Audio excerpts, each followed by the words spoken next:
गुरुर्ब्रह्मा गुरुविष्णु गुरुदेवो महेश्वर गुरुर्साक्षात् परब्रह्म तस्मै श्री गुरुदेव नमः। जय स्वामीनारायण वाला भक्तो। तो आज आ विडियोनी अंदर आपणे आगळ जे प्रमाणे जोयुं ए प्रमाणे अलग अलग नारी भक्त रत्नो विशेनी वात जोईए छीए। एमां कुंडल गामना रायबा विशेनी वात आज आपणे जोवानी छे। तो ए रायबानुं जीवन केवुं हतुं, भगवाने तेमना उपर केवी कृपा दृष्टि राखी हती, एना विशेनी वात आज आपणे जोईशुं। तो सारंगपुरनी बाजुमां कुंडल नामनुं गाम छे। त्यां रामानंद स्वामीना शिष्या रायबा रहेता हता।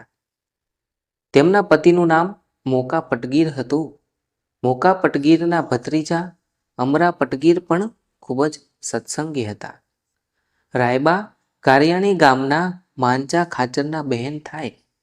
માંચા ખાચર અને રાયબાની પ્રાર્થના સ્વીકારીને રામાનંદ સ્વામી અનેક વખત કારિયાણી પધારતા અને ઉત્સવ પણ કરતા હતા.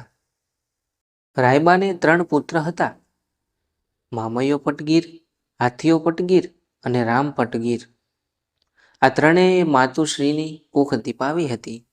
રામાનંદ સ્વામીનો તેમના ઉપર પણ પ્રભાવ પડ્યો હતો.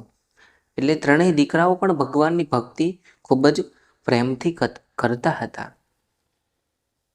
રામાનંદ સ્વામી ધામમાં ગયા પછી રાયબાને ભગવાન સ્વામિનારાયણ કારિયાણી મુકામે સંવત 1860માં મળ્યા હતા. ત્રણેય પુત્રોને લઈને રાયબા કારિયાણી શ્રી હરિના દર્શને આવ્યા અને તેમના અંતચક્ષુ ખુલ્લી ગયા. શ્રી હરિએ તેમને કૃપા સમાધિ કરાવી હતી, તેથી આ સાક્ષાત પ્રભુ છે તેવી પ્રતીતિ થઈ. રાયબાને ભગવાન છે એ સાક્ષાત છે, સાક્ષાત પરમેશ્વર છે એ વાતની પ્રતીતિ થાય છે. રાયબાએ શ્રીહરિને કુંડળ પધારવાનું આમંત્રણ આપ્યું, પરંતુ શ્રીહરિ કાંઈ બોલ્યા નહીં. શ્રીહરિના મૌનથી રાયબાની આંખમાં આંસુ આવી ગયા. રાયબાએ ભગવાનના પ્રેમને વશ થઈને ભગવાનને આમંત્રણ આપ્યું કે તમે એકવાર કુંડળ છે પધારો, પણ ભગવાન મૌન રહે છે, કંઈ જવાબ આપતા નથી. એટલે રાયબાની આંખમાં આંસુ આવી ગયા. ફરી વખત ભગવાનને રાયબાએ વિનંતી કરું, પરંતુ ભગવાન છે એ કંઈ બોલતા નથી. પોતે મૌન છે, પણ પોતાનું મૌન છે તેમણે તોડ્યું નહીં. રાયબાનું હૃદય છે એ શ્રીહરિના અતૂટ મૌનથી ભાંગી ગયું. રડતા હૃદયનો ભાવ આંખોમાંથી ટપકવા લાગ્યો. અંતર્યામી શ્રીહરિ રાયબાની ભક્તિ જાણતા હતા. તેમણે પ્રાર્થનાનો સ્વીકાર કરીને કહ્યું, જાઓ તૈયારી કરો, અમે કુંડળ ગામની અંદર પધારીશું, અમે આવીશું. રાયબા કુંડળ આવ્યા. આભલા ભરેલા ચાકલાથી દિવાલો શણગારી, રંગીન ઢોલિયો, મશરૂના ગાદલા, ગાલ મસૂરિયા, તકિયા, રેશમી ધડકીઓ વગેરે તૈયાર કરી દીધા અને ભગવાનના સ્વાગતની તેઓ ખૂબ જ હરખભેર, ખૂબ જ આનંદમાં તૈયારી કરી રહ્યા છે. ઘરોઘર ઘંટીઓ ચાલવા લાગી. કેબર, દહીંથરા અને સેવ માટે પડસુદીનો લોટ તૈયાર થઈ ગયો. લીલાછમ બાજરાનો લોટ પણ તૈયાર થઈ ગયો. ઘી, દૂધ, દહીં, માખણના દોણા પણ તૈયાર કરી દીધા. દળેલી સાકર અને ચોખા પણ શેલણના જમણ માટે તૈયાર કર્યા. રાયબા અને તેમના પુત્રોનો ઉત્સાહ માતો ન હતો. બધા ખૂબ જ આનંદમાં હતા કે ભગવાન છે આજ મારે ઘેર પધારવાના છે, ભગવાન મારા ગામમાં આવવાના છે. તો ભક્તો, આપણા ઘરે ભગવાન પધારવાના હોય તો આપણે કેવા રાજી થઈએ, એ રાજીપાને આપણે વર્ણવી ન શકીએ. ભગવાન માટે છે અલગ અલગ પ્રકારની વાનગીઓ બનાવીશું, ઘરને શણગારીશું, ફૂલોથી શણગારીશું. ભગવાન આવે છે એ ભાવ મનમાં ને મનમાં આપણા આનંદને છે એ વધારી રહેતો હોય છે. એવો જ આનંદ છે એ આજે આ ઘરની અંદર પ્રવેશી રહ્યો છે. આખું એ ગામ છે એ હિલોળે ચડ્યું છે. ભગવાનના આવવાની બધા એ રાહ જોઈ રહ્યા છે. એટલે ભગવાન હવે કારિયાણીમાં થોડા દિવસ સુધી રહે છે અને પછી કુંડળ જવાનું નક્કી કરે છે. એટલે કુંડળ સંદેશો મોકલે છે અને પછી ભગવાન છે એ કાર્યાણીમાંથી વિદાય લઈને કુંડળ ગામ જાય છે. કુંડળના પાદરમાં જેવા ભગવાન પહોંચે છે કે શરણાઈના સૂર ઢોલના ધ્રીબાંગ અવાજ સંભળાવા લાગ્યા. વિવિધ ભાતના સાફા પહેરી સજ્જ થયેલા મામૈયો, હાથીઓ, રામ અને અમરો પટગીર તથા અન્ય દરબારીજનો શ્રીહરિને વધાવવા માટે સામે આવ્યા. બંદૂકોના અવાજ કરી ગગન ગજાવી મૂક્યું. ઘેરે રાગથી મંગળ ગીતો ગાતી કાઠિયાણીઓ નીચે નમી પાલવ પાથરી શ્રીહરિને પગે લાગી. સૌએ છેટેથી શ્રીહરિના દુખણા લીધા. રાયબા તો સ્થિર થઈ ગયા હતા. શ્રીહરિ તેમની પાસે આવ્યા. દ્રષ્ટિમાં દ્રષ્ટિ પરોવી અને રાયબા જાગ્રત થયા. એટલે ભગવાનને જોઈને રાયબા સ્તબ્ધ બની ગયા, સ્થિર બની ગયા. પણ ભગવાન એમની પાસે જાય છે. દ્રષ્ટિમાં દ્રષ્ટિ પરોવી રાયબાને જાગ્રત કર્યા. સમાધિ અવસ્થામાંથી અક્ષરધામમાં નિરખેલા અક્ષરનાથ એ જ આ શ્રીહરિ છે. એવા શ્રીહરિમાં પરબ્રહ્મ પુરુષોત્તમ સ્વરૂપનો ભાવ તેમને દ્રઢ થઈ ગયો. ભગવાનના આવવાનો આનંદ એમને પણ છે.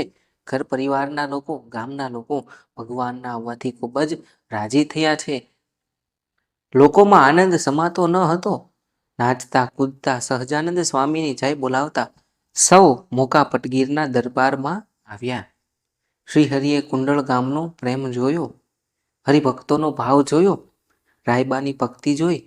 રાયબાએ તૈયાર કરાવેલી અનેક સામગ્રીઓમાંથી શ્રીહરિ ભાવપૂર્વક રુચિ પ્રમાણે જેમાં ભગવાન આવવાના છે એ વાત આગળ ગામ લોકોને રાયબાએ જણાવી હતી.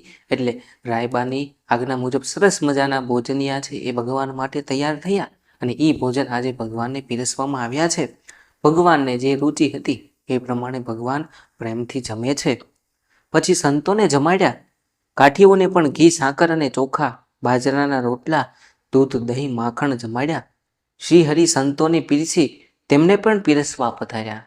વિચાર કરો વાલા ભક્તો, પોતાના સંતોને તો ભગવાન પીરસે છે, પણ એની સાથે સાથે જે કાઠીઓ જમવા બેઠા હતા એ કાઠીઓને પણ ભગવાન પોતે આજે પીરસવા માટે પધાર્યા છે. તો આ કાઠીઓ કેટલા બધા ભાગ્યશાળી છે કે ભગવાનના હાથે આજે તેમને જમવાનું છે, ભગવાન પીરસે છે અને આપણે જમવાનું છે. તો એ કેટલા ભાગ્યશાળી છે એ આપણે જાણીએ. સૌ તૃપ્ત થયા. આ તૃપ્તિ શ્રીહરિની પ્રસાદીની હતી. દૂધ, દહીં અને ઘી તો ઘરે પણ જમતા, પરંતુ શ્રીહરિની પ્રસાદીમાં અમૃતમાં જે સ્વાદ હતો તેની તૃપ્તિથી સૌ તૃપ્ત થયા. તો આ ઘી, દૂધ, દહીં બધાય હરિભક્તો જમે છે, કાઠીઓ જમે છે અને જાણે કે અમૃત છે એ પોતે પી રહ્યા હોય એવો આનંદ છે એ તેમને થઈ રહ્યો છે. કારણ કે આજે સ્વયં ભગવાનના સ્પર્શથી આ બધું અમૃતમય બની ગયું છે અને એનો સ્વાદ લઈને સૌ કાઠીઓ છે એ ખૂબ જ તૃપ્ત બને છે. અને ભગવાને બધાને ખૂબ ખૂબ રાજી કર્યા અને સામે પક્ષે બધાએ કાઠીઓએ સંતો હરિભક્તોને પણ ખૂબ જ રાજી કર્યા. અને ભગવાન થોડા સમય સુધી ત્યાં રોકાય છે અને પછી ભગવાન છે એ ત્યાંથી વિદાય લે છે. થોડા સમય પછી મુક્તાનંદ સ્વામી વગેરે સંતો કુંડળ ગામની અંદર પધારે છે અને રાયબાના ઘરે ઉતર્યા છે. રાયબાએ ઉતારા અને ભોજન વગેરેની વ્યવસ્થા કરી અને બીજે દિવસે સંતોને ગઢપુર જવાનું હતું. એટલે કુંડળ ધામની અંદર મુક્તાનંદ સ્વામી અને સંત મંડળ પધારે છે. એટલે રાયબા તેમની વ્યવસ્થા કરે છે અને અહીંથી સંત મંડળને આગળ ગઢપુર જવાનું હતું. પરંતુ અદ્ભુતાનંદ સ્વામીને પગમાં વાળો નીકળ્યો હતો, તેથી ચાલીને સ્વામી ગઢપુર પહોંચી શકે તેવી સ્થિતિ હતી નહીં. એટલે રાયબાએ ગાડાની વ્યવસ્થા કરીને સંતોને ગઢપુર પહોંચાડ્યા. આવો તેમને શ્રીહરિના સંતોનો મહિમા હતો. તો વાલા ભક્તો, રાયબા ફક્ત ભગવાન શ્રીહરિ પર જ નહીં પણ તેમના સંતો ઉપર પણ એટલો જ ભાવ છે એ રાખતા હતા. એમના સંતોનો પણ તેમને ખૂબ જ મહિમા હતો કે તેમણે ગઢપુર પહોંચવા માટે ગાડાની વ્યવસ્થા કરી અને સંતોને ગઢપુર પહોંચાડ્યા હતા. ગઢડાના દરબાર દાદા ખાચરના મોટા બહેન જીવબાના લગ્ન રાયબાના પુત્ર હાથિયા પટગીરની સાથે થયા હતા. વિવાહ થયા પછી જીવબા પોતાના સાસરાના ગામ કુંડળ રાયબાને ઘેર રહેતા, પરંતુ જીવબાને સંસાર સુખ વિષ જેવા થઈ ગયા હતા. તેથી અખંડ બ્રહ્મચર્ય પાળ્યું. રાયબાએ તથા હાથિયાએ જીવબાને પૂછ્યું, તમારી ઈચ્છા હોય તે કહો, તમે કહો તેમ કરીશું. જીવબાએ કહ્યું, મારે તો સાંખ્યોગ પાળીને ભગવાન ભજવા છે. આપ આજ્ઞા આપો તો હું ગઢપુર જઈને ભગવાનનું ભજન કરું. ત્યારે જીવબા છે તેમની વાત સાંભળીને રાયબા છે એ ખૂબ ખુશ થાય છે અને કહે છે, દીકરી, તારી રહેણી કહેણી અને સમજણથી હું ખૂબ જ પ્રસન્ન થઈ છું. માટે તારે તારા પિયરમાં રહીને તું સત્સંગની સેવા કર, તેમાં હું ખૂબ જ રાજી છું. એમ કહીને આશીર્વાદ આપીને જીવબાને તેના પિયર જવાની રજા આપી. તો વાલા ભક્તો, તમે જાણો છો કે રાયબા છે એ ભગવાનની ભક્તિ કરનાર દરેક ભક્ત ઉપર પણ ખૂબ જ ખુશ હતા. એટલે અહીંયા રાયબા જીવબાની ભક્તિ વિશે જાણે છે. એટલે રાયબા પોતાના પુત્રવધુ હોવા છતાં પણ જીવબાને છે એ ભગવાનની ભક્તિ કરવાની રજા આપે છે અને પોતાના ઘરેથી તેમને ખૂબ આનંદભેર આશીર્વાદ આપીને ભગવાનની ભક્તિ કરવા માટે જવાની રજા આપે છે. કારિયાણી ગામના માંચા ખાચર અને આસોદર ગામના દરબારોને વ્યવહારિક કારણોથી પરસ્પર અણબનાવ થયો. એક દિવસ શ્રીજી મહારાજે સૌ કાઠીઓને કહ્યું, આસોદર ગામમાં જાશો નહીં, કેમ કે તે આત્માનંદ સ્વામીનું ગામ છે. ત્યાં તમે જાશો તો જીતશો નહીં. તો પણ કાઠીઓએ ભેગા થઈને આસોદર ગામ પર ચઢાઈ કરી. તેમાં રાયબાનો કુંવર, હાથીઓ પટગીર, મરાણો અને તેમાં શ્રી હરિએ રાયબાને દર્શન આપીને કહ્યું કે તમારો પુત્ર મરાણો છે અને ઘોડી કાલે સવારે અહીં આવશે ને હું તેને ધામમાં તેડી ગયો છું. એટલે ભગવાનનો પુત્ર છે. તો આ રાયબાનો પુત્ર છે મૃત્યુ પામ્યો છે, તો એને પણ ભગવાન છે એ ધામમાં તેડી જાય છે. એ વાત ભગવાન રાયબાને કહે છે. પછી બીજે દિવસે સવારમાં ગામ આસોદરથી ઘોડી કુંડળ આવી. તે વખતે રાયબાએ ઉઠીને ઘોડીના પામણા લીધા અને ઘોડીને કહ્યું, ભલે પંખાળે ભલે, તું મારા પુત્રને અક્ષરધામમાં મિલીને આવી. રાયબાએ પોતાના પુત્ર ધામમાં ગયો. તે નિમિત્તે આખા ગામમાં સાકર વહેંચાવી. પોતે તો શોક ન કર્યો, પણ કોઈને શોક કરવા ન દીધો. તો વાલા ભક્તો, કેટલું મોટું સમર્પણ કહી શકીએ આને, કે પોતાનો પુત્ર છે એ મૃત્યુ પામ્યો છે, તો એક માતા તરીકે ની આંખમાં એક આંસુ પણ નથી આવતું. જ્યારે આપણે તો કોઈ સ્વજન છે મૃત્યુ પામ્યા હોય તો રડી રડીને આપણા હાલ બેહાલ કરી નાખીએ છીએ. તો રાયબાને પોતાનો પુત્ર છે મૃત્યુ પામ્યો છે, પણ ભગવાન એને અક્ષરધામમાં લઈ ગયા છે એ વાત તેઓ જાણે છે. એટલે તેઓ ખૂબ જ રાજી થયા છે. રડવાની જગ્યાએ, શોક કરવાની જગ્યાએ તેઓ ગામમાં સાકર વહેંચાવે છે અને કોઈને શોક કરવા દેતા નથી. રાયબાના ભાઈ નાસિત પરના માંચા ખાચર કાણે આવી રડવા લાગ્યા. ત્યારે રાયબાએ તેમને કહ્યું, ભાઈ, શા માટે તમે રડો છો? હાથીઓ તો ભગવાનના ધામમાં ગયો છે. એમ કહીને તેને છાના રાખ્યા.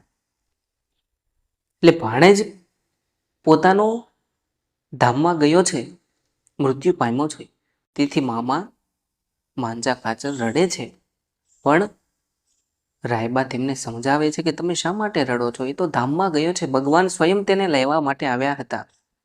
એટલે તમે છાના રહી જાઓ, શોક કરશો નહીં. બીજા કારણે આવેલ પરિવારજનોને સામેથી આશ્વાસન આપ્યું અને કહ્યું, મારા હાથિયાને ભગવાન ધામમાં લઈ ગયા, એથી એ ખૂબ જ મહાભાગ્યશાળી થયો છે. અને વ્યક્તિનું મૃત્યુ તો કોઈને કોઈ નિમિત્તથી થતું જ હોય છે, પરંતુ પરમાત્માનું સ્મરણ કરતા કરતા શરીર છૂટે એ જ મહાદુર્લભ છે. માટે તેનો શોક કરવો નહીં. આમ કહીને રાયબાએ સર્વને ધીરજ આપી. આ વાતની ભગવાન સ્વામિનારાયણને ખબર પડી. ત્યારે સત્સંગીઓની સભામાં તેમણે રાયબાની સમજણની પ્રશંસા કરતા કહ્યું, રાયબાના સત્સંગને ધન્ય છે, રાયબાની સમજણને ધન્યતા છે, રાયબાની ભક્તિને ધન્ય છે. શ્રી હરિ ઘણીવાર રાયબાને કહેતા, બા, અમે તમારા પુત્ર હાથિયાને ઠેકાણે છીએ. એમ પુત્રનો ભાવ દેખાડી તેમને સુખ આપતા હતા. એટલે ભગવાન પોતે છે ઘણી વખત રાયબાને કહેતા કે અમે તમારા પુત્ર સમાન છીએ, એટલે તમે ચિંતા ન કરશો. એવું ભગવાન છે એ રાયબાને સમજાવતા અને પુત્રનું સુખ છે આપતા હતા. તો એ વાત છે આપણને અહીંયા સમજાય છે કે રાયબાની કેટલી બધી ભગવાન પ્રત્યેની ભક્તિ ભાવના છે, કેટલો બધો તેમના પ્રત્યેનો પ્રેમ છે કે જે આપણને આ વિડીયોની અંદર સમજાય છે. તો આગળની વાત છે એ હવે આપણે ભાગ 2 ની અંદર જોઈશું કે રાયબા આગળ ભગવાન સાથેના કેવા એમના કાલાવાલા છે અને ભગવાન એમની સાથે છે કેવી કેવી લીલાઓ કરે છે એ હવે ભાગ 2 ની અંદર જોઈશું. તો ભાગ 2 છે એ વાલા ભક્તો જરૂરથી નિહાળજો. જય સ્વામિનારાયણ.